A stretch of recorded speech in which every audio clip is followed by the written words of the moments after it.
ఆకలేస్తుంది. అయినా సరే ఆకలితో చచ్చిపోయినా అడుక్కోను మాత్రం అడుక్కోను. మరి డబ్బులు రావాలంటే ఎలా? అన్నా,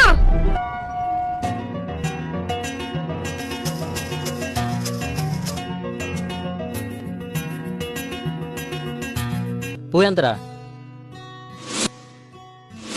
10 రూపాయలు. తీసుకో. థ్యాంక్ యూ రా.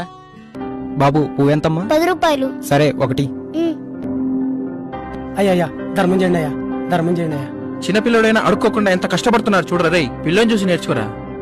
కాలు చేతులు బానే ఉన్నాగా, పోయి ఏమైనా పని చేసుకోవచ్చు కదా. అక్క, అన్నం ఎంత? 30 రూపాయలు. పప్పు 20 రూపాయలు.